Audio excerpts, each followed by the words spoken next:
Bonjour. Aujourd'hui, on commence une séance nouvelle. On va faire les probabilités, les calculs de probabilité, et on va essayer de donner des explications et des éclaircissements concernant ce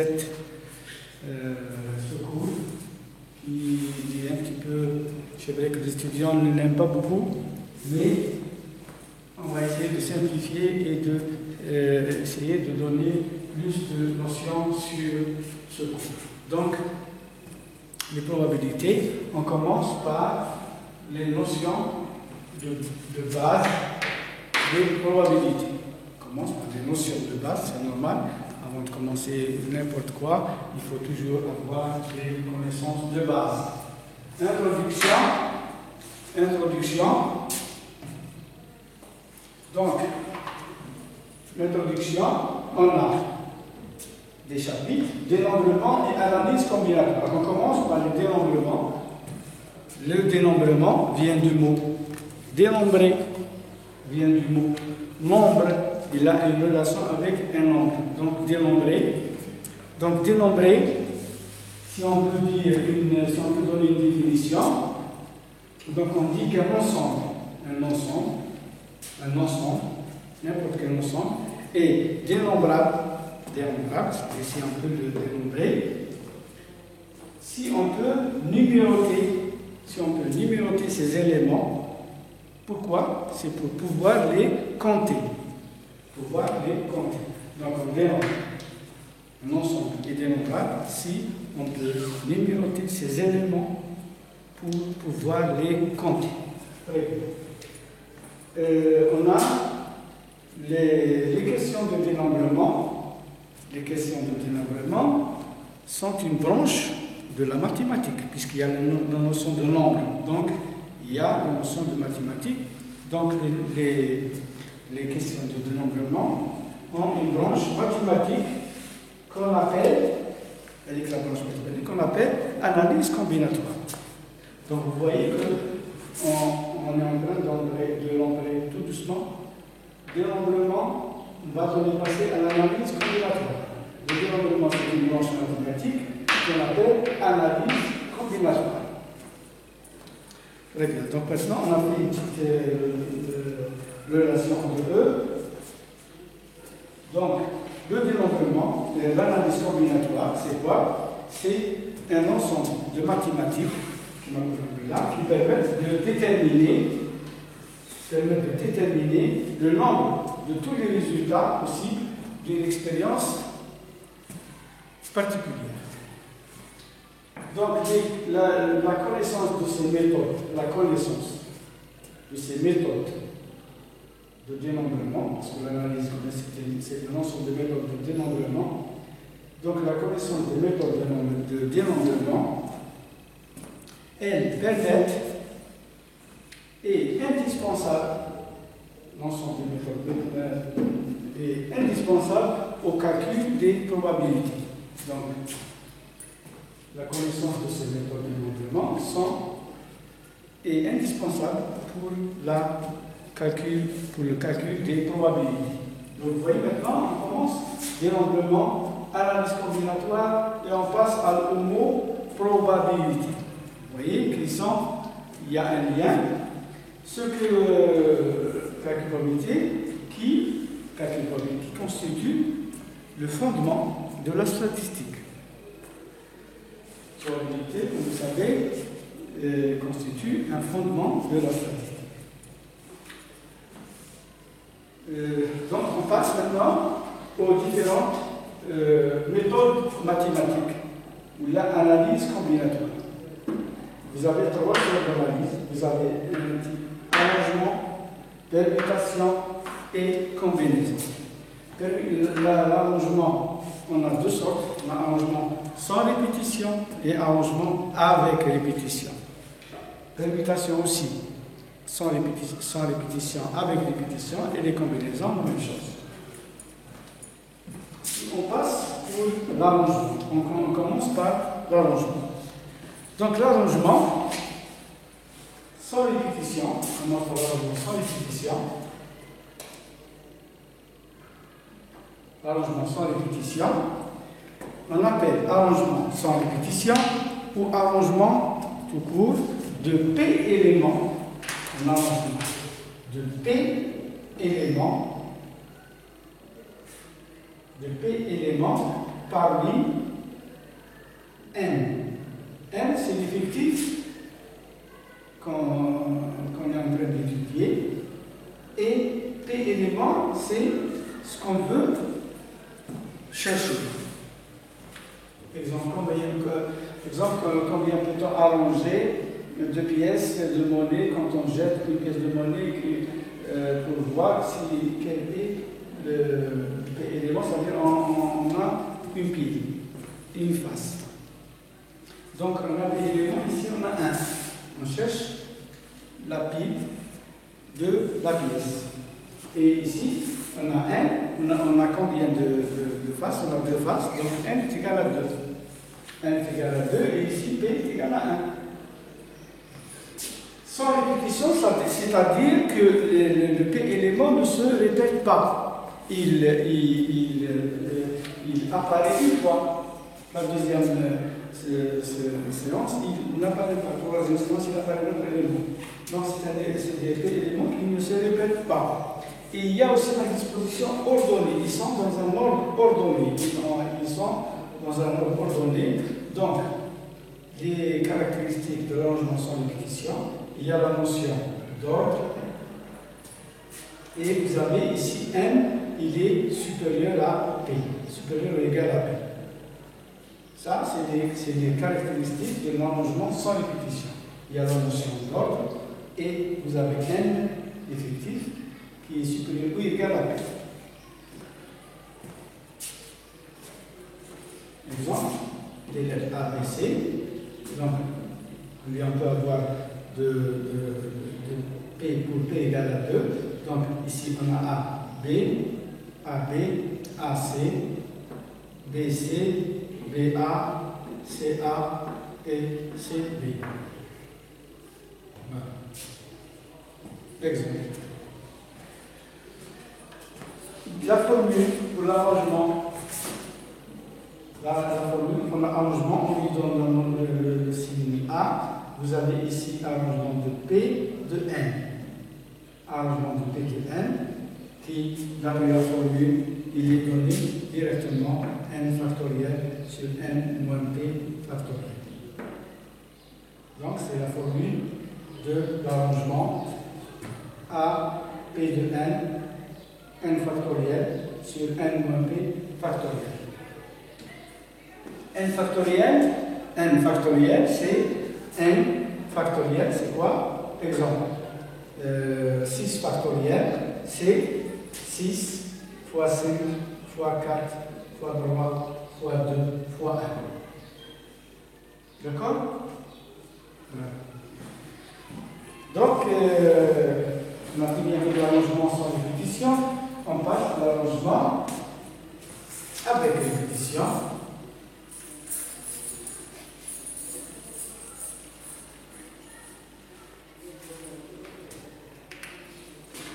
Arrangement avec répétition, donc ici il y a la notion de répétition, donc le P élément il se répète. Donc ici, avec répétition, donc un arrangement de un objet de P élément, PAP, avec répétition, est un ensemble de chaque objet qui peut être répété jusqu'à P fois. Donc il peut être répété jusqu'à P fois. Exemple pour les lettres. Donc, vous avez l'arrangement avec répétition, N de P, il est égal à N, est égal à alpha N de P, comme P est égal à N fois N fois N fois N fois N fois N jusqu'à N puissance P. Donc, A, arrangement de P de N est égal puissance P. Donc c'est la formule avec répétition, arrangement de n de P est égal à n puissance P. Un exemple, pour la lettre aussi, ABC. Donc on a, ici on a, exemple, on prend l'exemple, P égale à 2 et N est égal à 3. On prend pour 2, chaque fois on prend 2.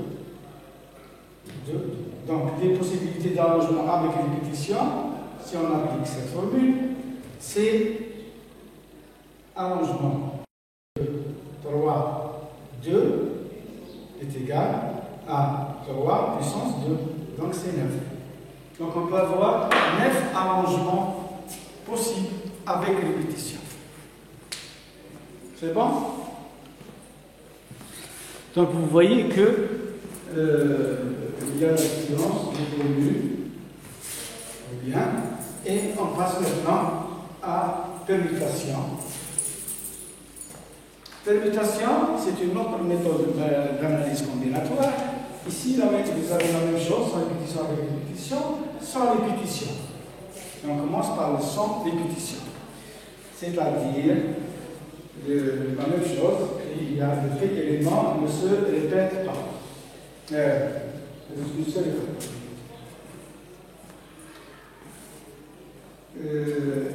permutation sans répétition. Donc, une permutation de n objets est un ensemble.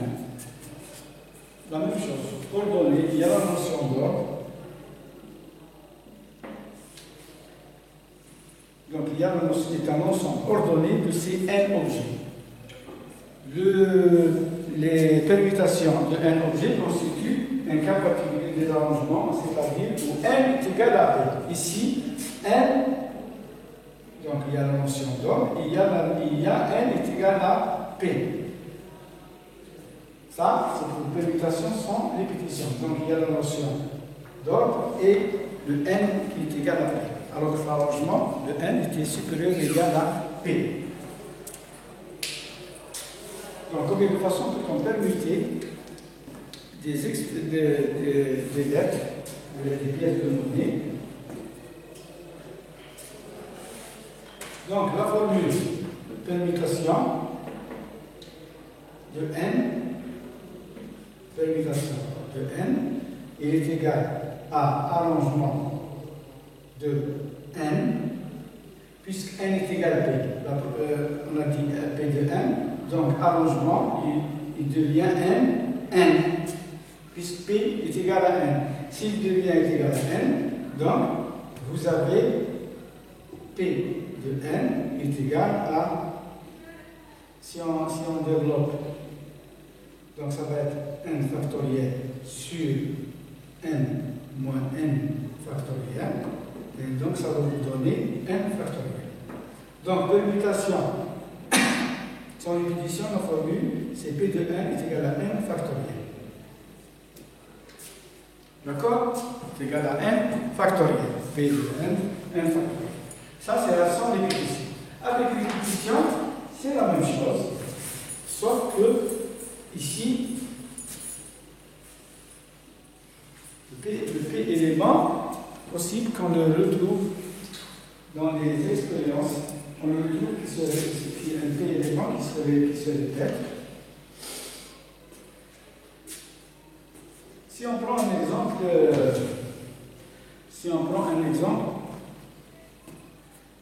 de permutation sans répétition.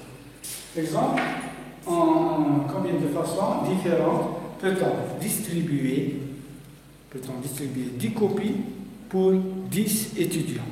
10 copies pour 10 étudiants d'un groupe de travaux dirigés. Combien de permutations? De façon différente, peut-on distribuer 10 copies pour 10 étudiants d'un groupe de travaux dirigés.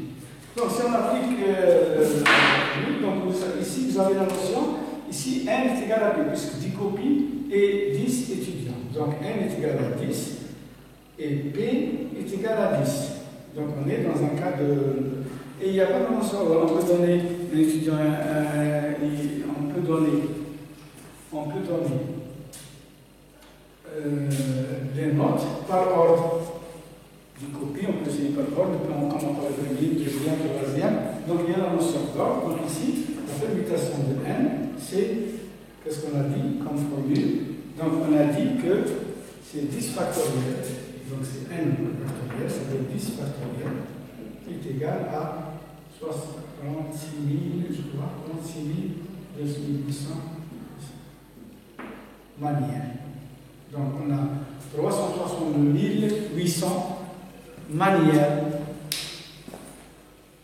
de différentes pour distribuer les 10 copies pour les 10 étudiants. Pour les permutations avec répétition, c'est la même chose. Avec répétition, ça veut dire qu'il y a la notion de répétition, donc la formule est la même, sauf que la formule ici, elle change par rapport à la première. Donc ici, vous avez Pn sur Pr. R, c'est la notion de répétition. R, c'est la notion de répétition. N, c'est l'effectif, qui est égal à n factoriel sur r factoriel. Donc P de n est égal à n factoriel sur r factoriel. D'accord? N factoriel sur r factoriel. R, c'est la notion de répétition. C'est pour ça qu'on a dit permutation avec répétition. On passe à combinaison. Combinaison.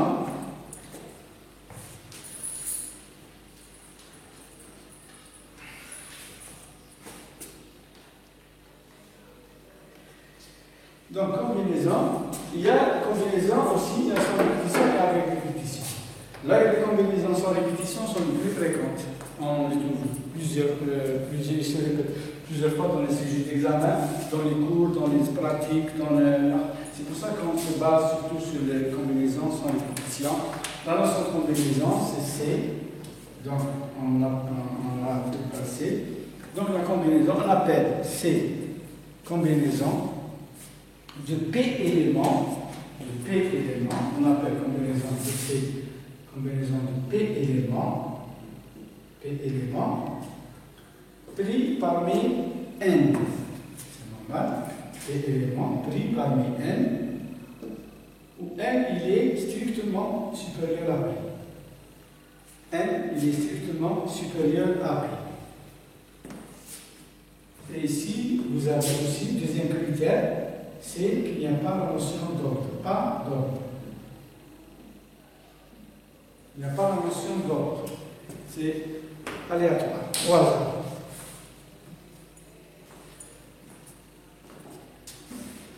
Deux combinaisons distinctes, différentes, donc par la nature d'au moins un élément. Donc la formule combinaison de P de n est égale à A arrangement de n de P sur P factoriel. Ce qui devient, si on développe ça, vous allez avoir n factoriel sur P factoriel, n moins P factoriel.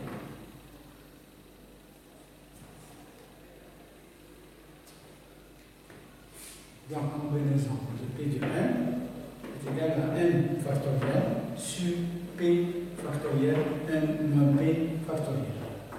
D'accord? Donc, combinaison sans répétition. Si on prend un exemple, je prends un exemple. Quel est le nombre de tiercés dans le désordre? Ils ont précisé dans le désordre dans une course de 10 chevaux. Tiercé, vous avez la notion de tiercé, donc 3. Donc P est égal à 3, N est égal à 10.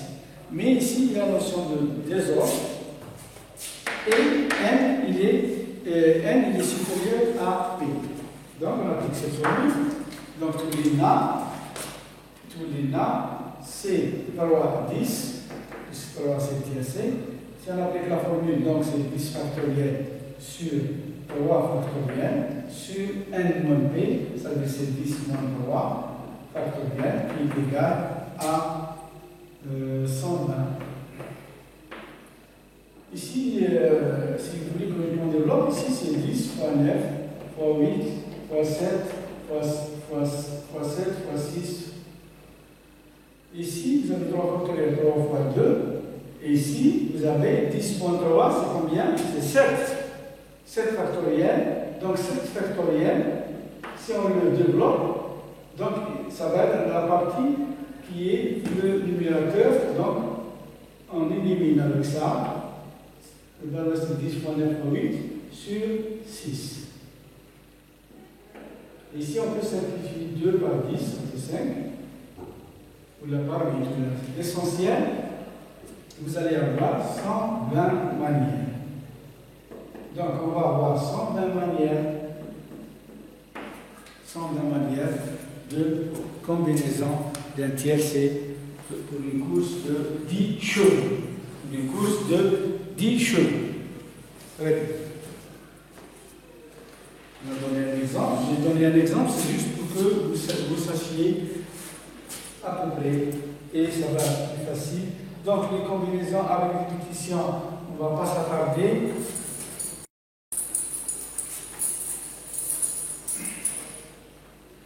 On ne va pas s'attarder. Juste pour l'accord du bloc, c'est tout. Parce qu'il n'est pas trop écran. Donc, l'allongement avec répétition, combinaison avec répétition. Donc, si on prend sa formule, donc c'est combinaison de, puisqu'il y a la notion de répétition, donc vous avez un ensemble de R et N, d'accord? Puisqu'il y a la notion de répétition, mais ici, l'ordre, il n'y a pas d'ordre, et N il est strictement supérieur à 1, qui est égal à C R sur N plus 1 moins moins 1.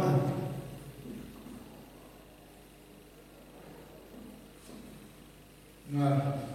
Donc, combinaison avec répétition, vous avez la notion de répétition, et vous avez égal à combinaison de répétition, combien de fois se répète soit la lettre, soit le chiffre, soit la pièce, et sur n plus 1 moins 1. n plus 1 moins 1. Voilà, n plus 1 moins 1.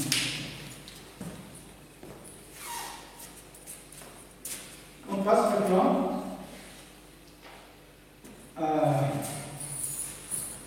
maintenant combinaison. Maintenant, deuxième chapitre, c'est les propriétés et remarques. On a les propriétés de combinaison, le triangle de Pascal et les binômes de Newton. Pour les propriétés de combinaison, la première de combinaison. Donc, pour les propriétés de combinaison, on a les différentes formules que vous devez savoir pour accélérer un petit peu le calcul et le travail, sans faire le développement. Donc, vous avez combinaison de 0 de n est égal à 1, combinaison de n est égal à 1 aussi. Donc, vous avez ici combinaison de 0 de n qui est égal à combinaison de n qui est égal à 1. Vous avez directement, ça c'est des propriétés de combinaison. Vous avez aussi pour le triangle de Pascal. Le triangle de Pascal, si vous voulez que je le fasse, ouais, c'est pas. Mais je vais essayer de le faire rapidement. De Pascal, donc triangle de Pascal. Il y a une sorte de triangle. Donc je fais un tableau comme ça. La première qui est composée de colonnes et de lignes. La première colonne fera le P et le N. P de ce côté et les N effectifs de ce côté. Donc on fait 0. 1, 2, 3, 4 et 5. 0, 1, 2, 3, 4, 5. 1, 2, 3, 4, 5. La même chose.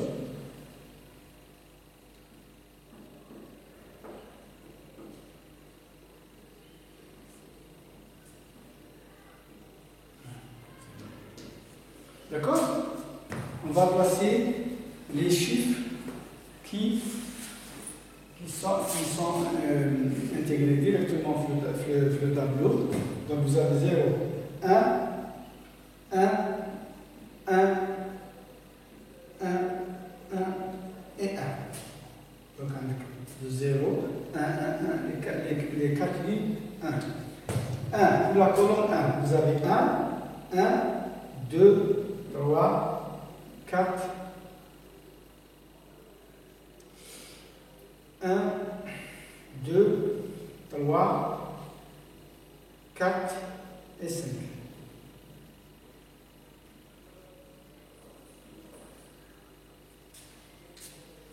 Pour la colonne 2, vous avez ici les vides, la case vide.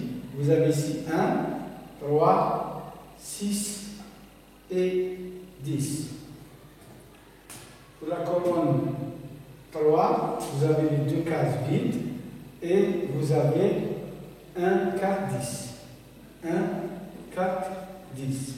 Vous avez pour la quatrième colonne, on a commencé par une case vide, on a deux cases vides, donc 3 cases vides, 1 et 5. Et pour la colonne 5, on a 3 cases vides, donc ici on passe à 4, 1, 2, 3, 4 cases vides et vous avez le chiffre 1. Ça, c'est ce qu'on appelle le triangle de Pascal.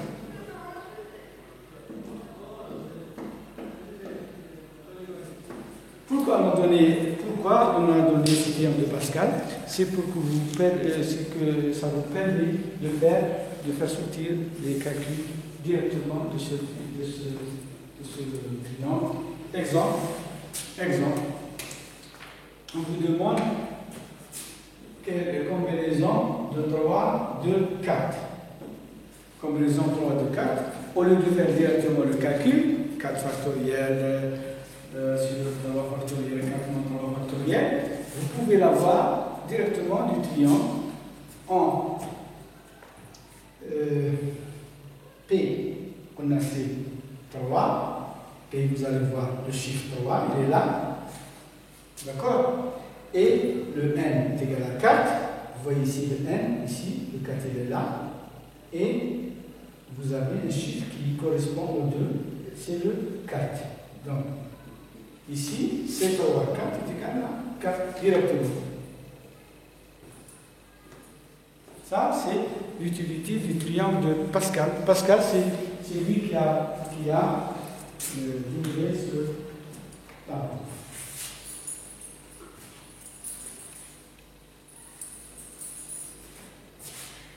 Alors, on continue. Donc, le triangle de Pascal et le bilan de Newton. Le bilan de Newton aussi, c'est des formules. Donc, c'est A plus B puissance n est égal à C de n de P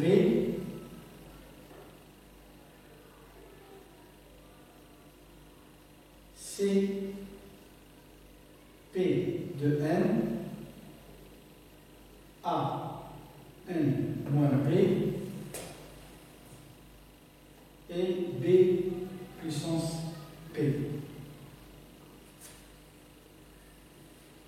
Donc A plus B puissance n est égal à P égale à 0, on commence par 0.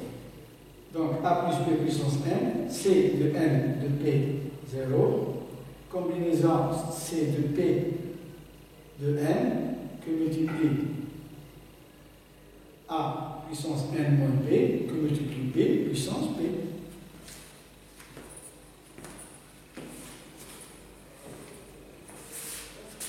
Si vous c'est des formules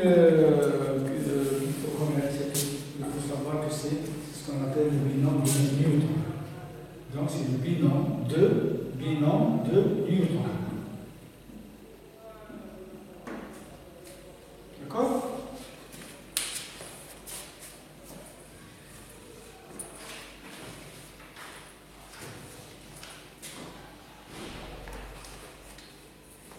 On a fini la première partie, notion de base de probabilité. Maintenant, on va faire un deuxième chapitre, une notion de base au calcul de probabilité. C'est une notion de base au calcul de probabilité.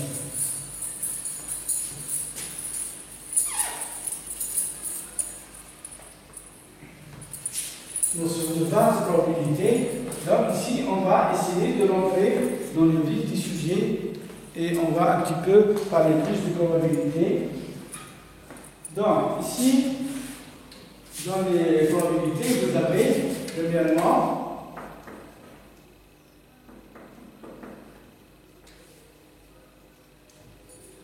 vous avez des phénomènes déterminants et des phénomènes aléatoires. Déterminant vient du mot déterminer, c'est-à-dire qu'il est précis, circonscrit. Et phénomène aléatoire, c'est-à-dire au hasard. On le prend au hasard. C'est ça, c'est la différence. Donc, les définitions. Donc, les phénomènes déterminants sont prévisibles. Ils sont prévisibles. C'est-à-dire qu'on s'attend au résultat. Donnons un résultat qui ne dépend pas de la loi de probabilité. La loi de probabilité, elle est toute concentrée et elle a une particularité, c'est qu'elle est basée sur des phénomènes aléatoires. C'est pour ça qu'on dit que les phénomènes déterminants ne suivent pas la loi binomiale, la loi de probabilité. Donc la loi de probabilité, c'est le hasard. Un phénomène déterminant, c'est des phénomènes prévisibles. Ils donnent un résultat qui ne dépend pas d'une loi de probabilité. Ils donnent le même résultat lorsqu'on répète l'expérience. Ils donnent le même résultat quand on répète l'expérience. Exemple, vous faites une expérience ou un examen dans un laboratoire donné, vous allez le faire dans un laboratoire autre. Vous allez voir, si vous faites un prélèvement, vous allez voir presque le même résultat. Si vous le faites dans n'importe quel... C'est le même, il y a possible, il y a des différences, mais en général, c'est le même résultat. Parce que ce n'est pas des phénomènes aléatoires, ils sont déterminants. B, c'est toujours la même personne. De phénomènes aléatoires. Aléatoire vient du mot aléatoire, donc c'est le hasard.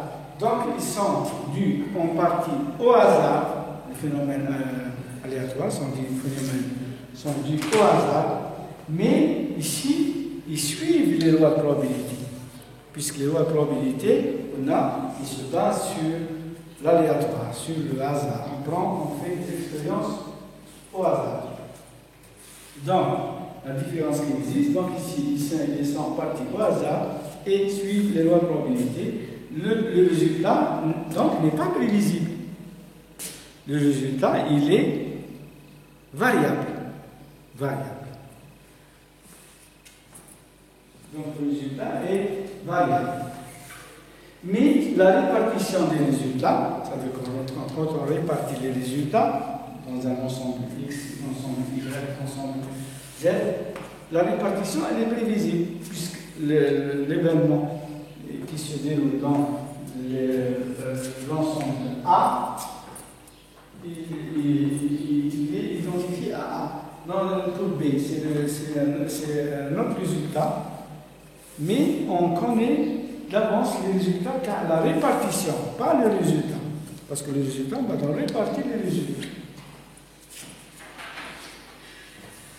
Deuxièmement, notion de probabilité. Notion de probabilité, donc, comme vous savez, la notion de probabilité, comment on va essayer d'arriver à la notion de probabilité. Vous vous souvenez qu'en statistique descriptive, on avait la fréquence relative. Fréquence relative, Fi, qui est égale à Ni sur grand T. Ça, c'est la modalité de la classe, et ça, c'est l'effectif total. Mais ici, quand le nombre de répétitions est grand, on fait beaucoup de répétitions, beaucoup d'expériences et beaucoup d'événements. Donc ici, en probabilité, il y a la notion de répétition des événements. Au fur et à mesure que les répétitions s'accumulent et s'agrandissent, donc on parle ici, on introduit le phénomène de la notion de probabilité. Donc lorsque le nombre de répétitions est assez grand, la notion de la fréquence relative, elle est remplacée par celle de la probabilité. Donc on remplace la fréquence relative par celle de la probabilité, qui est égale, probabilité, ça veut dire que c'est un outil qui permet d'effectuer un petit peu les inférences statistiques.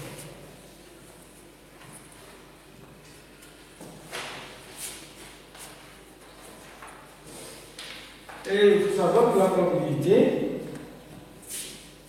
c'est égal au nombre de cas favorables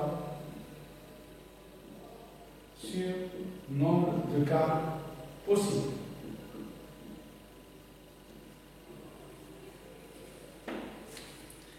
La probabilité, c'est la notion de cas favorables et de cas possibles.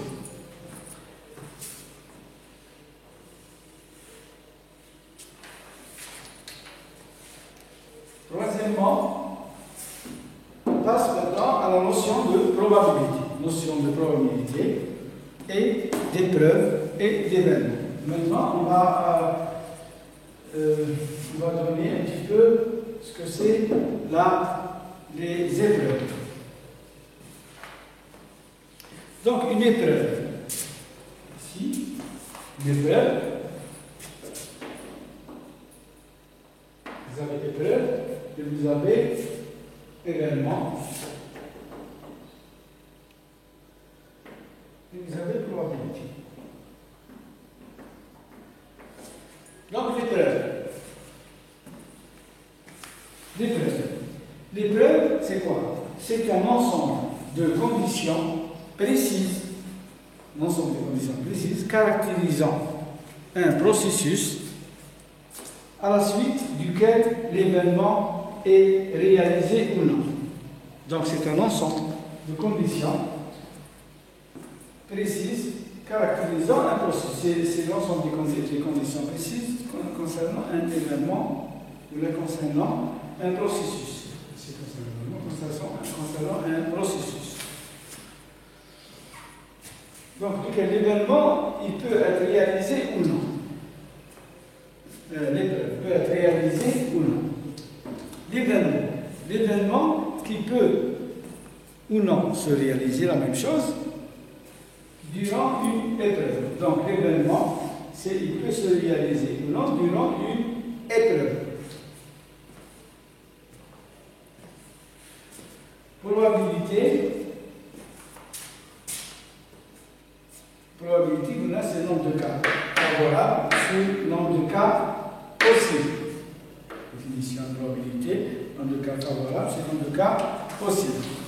Il faut savoir aussi que la probabilité de A, exemple, l'ensemble de A, elle est toujours comprise entre 0 et 1. Probabilité de A, ou la de B, ou la de X, il est toujours compris, la valeur TH est toujours comprise entre 0 et 1. Si vous avez une probabilité qui est supérieure à 1, ça veut dire que vous vous êtes trompé. On peut avoir un exemple dans l'épreuve. Exemple pour l'épreuve. On prend un exemple. Quelle est la probabilité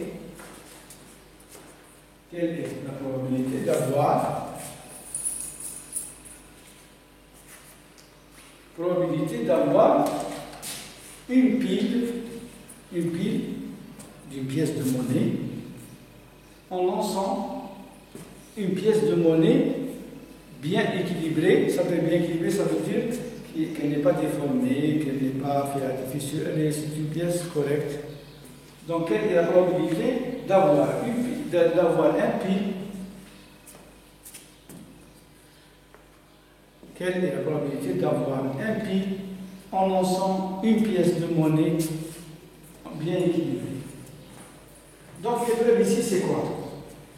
L'épreuve ici, c'est jeter ou la lancer. L'épreuve, c'est lancer une pièce de monnaie. C'est ça l'expérience. L'épreuve ou expérience, c'est jeter ou la lancer une pièce de monnaie bien équilibrée. L'événement, qu'est-ce qu'on s'est dit? On s'est dit qu'elle est pour obtenir la probabilité d'avoir un pi. C'est donc obtenir pi. L'événement, c'est obtenir pi. Et l'épreuve, c'est lancer une pièce de monnaie. L'épreuve, l'événement et la probabilité, c'est ça.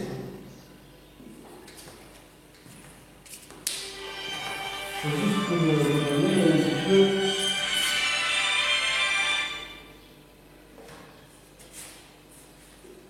C'est juste pour vous donner un petit peu l'exemple. Même chose.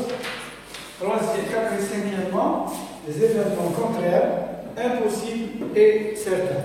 Événements contraires, impossibles ou certains.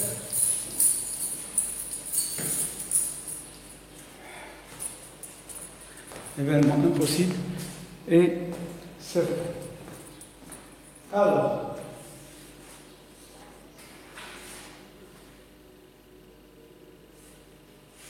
impossible. Impossible, c'est-à-dire qu'il n'y a aucune chance pour que l'événement ou l'épreuve se réalise. Ou là, l'événement se réalise. Donc, vous avez impossible. Donc, c'est probabilité de A, elle est impossible quand vous avez le nombre de cas. Nombre de cas favorables. Quand vous avez le nombre de cas favorables sur le nombre de cas possibles, donc le nombre de cas favorables est égal à 0. C'est 1 est égal à 0. Donc vous avez probabilité 0, donc c'est impossible. Probabilité de A certain. Quand n sur n, quand n est égal à 1, et n, quand n est égal à n, et n sur n. Donc, petit n est égal à grand N, donc vous avez ici est égal à 1. Ça, comme la probabilité de A est égale à 1, ça veut dire que l'événement, vous êtes sûr qu'il est certain. Vous êtes sûr que la maladie existe, ou l'événement se réalise. Mais ça, comme la probabilité de A égale à 0, ça veut dire que l'événement est impossible de se réaliser.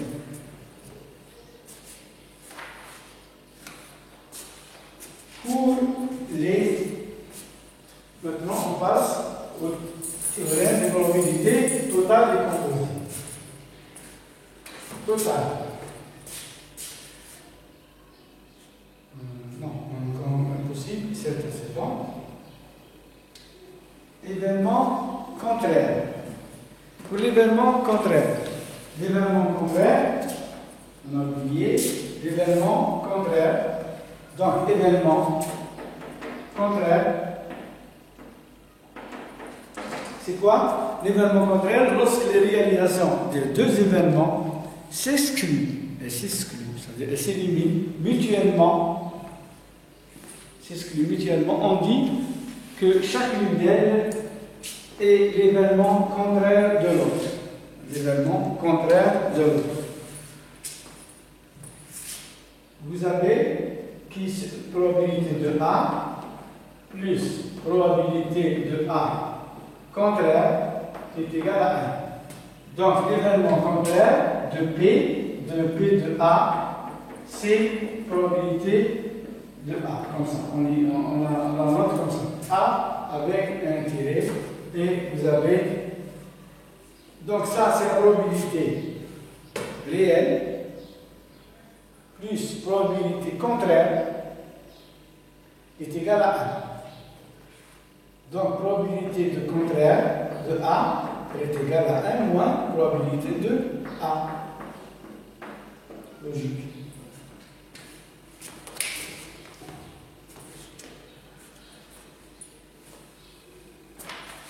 Pour le théorème de probabilité totale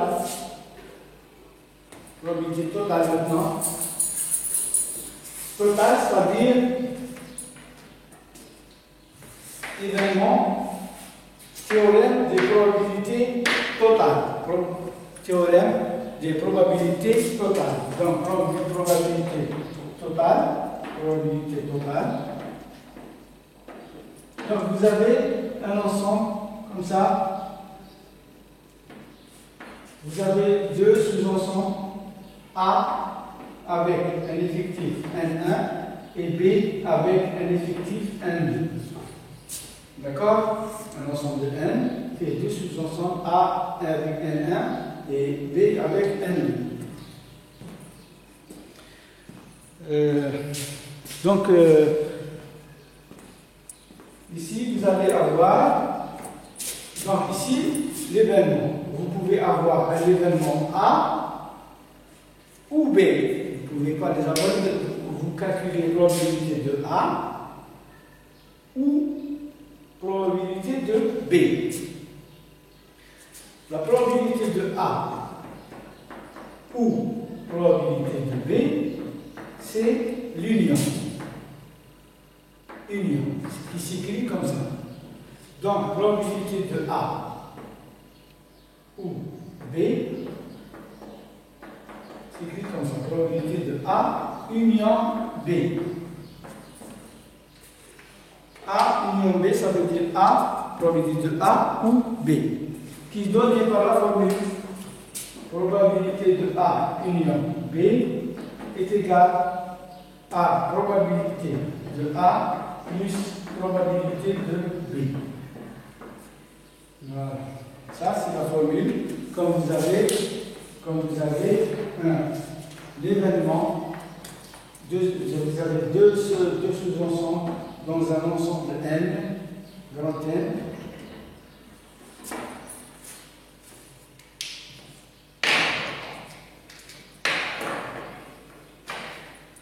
Et voilà, dans l'ensemble N, vous avez probabilité de A plus probabilité de B. Voilà. Ça, quand il s'agit, vous avez probabilité totale. Quand vous pouvez avoir deux ensembles, ou là, vous pouvez avoir plus. Théorème des maintenant probabilité composée. Probabilité composée, donc ça change ici. Composé, donc l'ensemble c'est toujours le même, l'ensemble N, et ici vous avez deux ensembles qui ont une partie commune, il y a une intersection entre les deux sous-groupes. Les deux sous-groupes, vous avez A et vous avez B. B, A, vous le laissez avec N1, B avec N2, et vous avez ici la partie commune qu'on nous donne N3. C'est l'effectif qui est une intersection entre l'ensemble A et l'ensemble B. Donc ici, pour calculer la probabilité, donc on dit probabilité d'avoir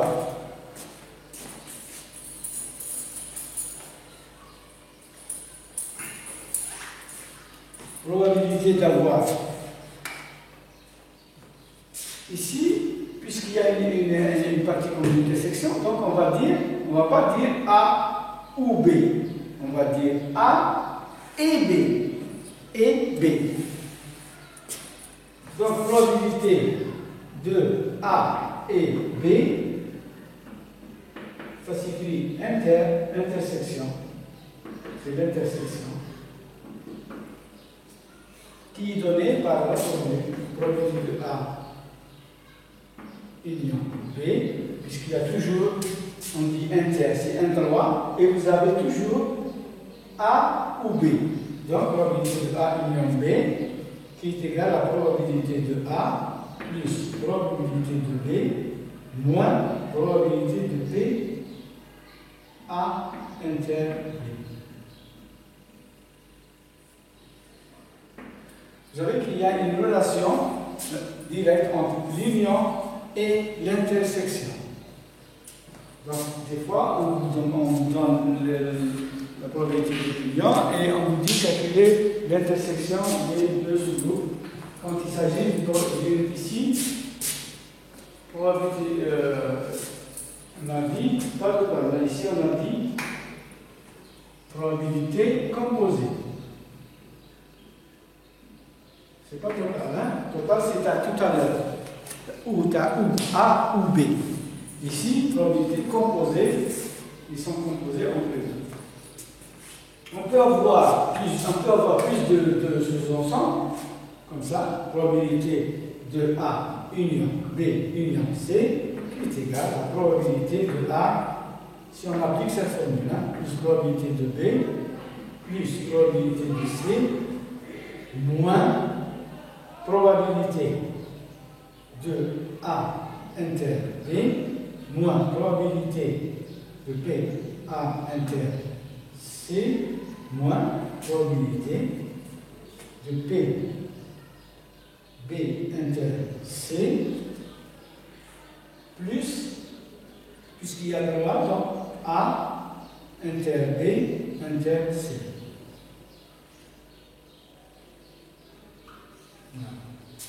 Ça, quand vous avez 3 éléments au lieu de 2.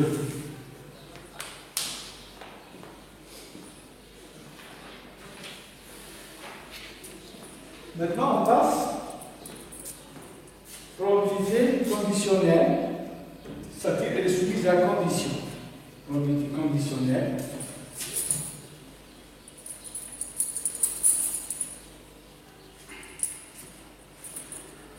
Ou condition.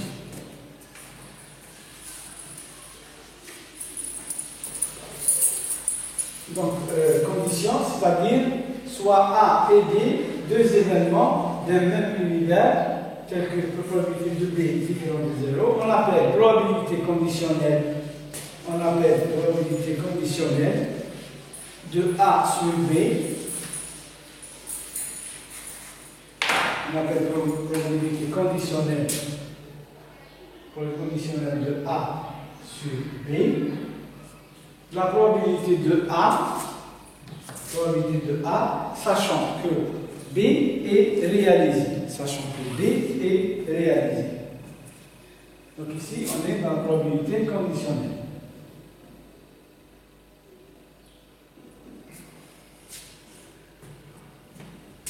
Donc je répète, on appelle la probabilité conditionnelle de A sur B, c'est la probabilité de A, sachant que B est réalisé, et qui est notée probabilité de A sur B, qui est égale à probabilité de A inter B sur probabilité de B.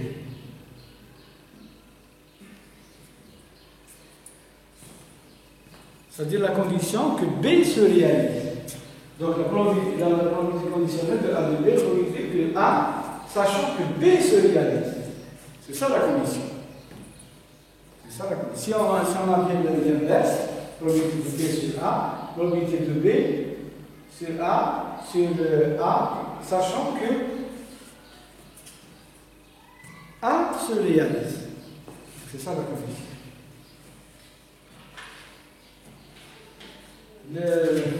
Concernant maintenant l'événement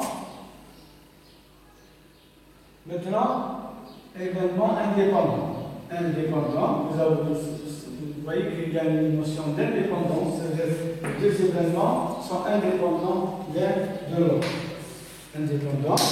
Événement indépendant, donc on dit qu'un événement A, B est indépendant d'un événement A, on dit qu'un événement B est indépendant d'un événement A, si la probabilité pour que B se produise,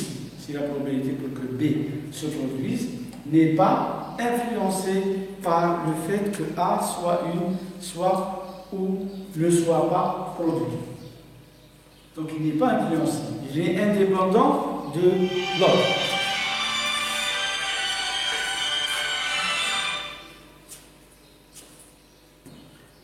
On dit qu'un donc Je répète, on dit qu'un événement B est indépendant d'un événement A si la probabilité pour que B se produise n'est pas influencée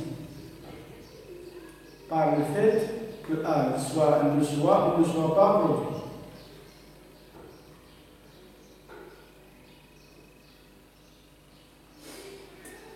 D'une manière générale, on peut remarquer que si probabilité de A,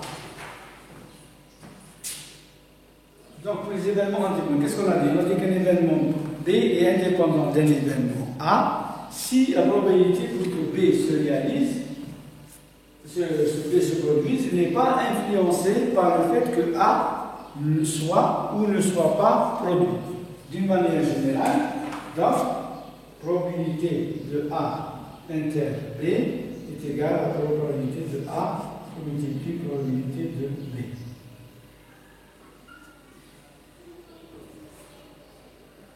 Voilà.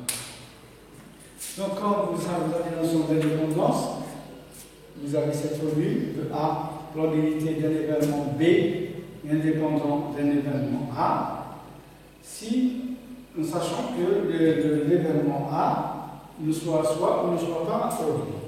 Donc vous avez cette formule. Normalement, on a fait un tour d'horizon sur les probabilités. Je sais que le cours est un petit peu abstrait, mais les TD, on va vous donner des exemples pratiques. Vous allez voir que c'est facile. Et il suffit pas de faire attention. Merci et bon courage. Merci et bon courage.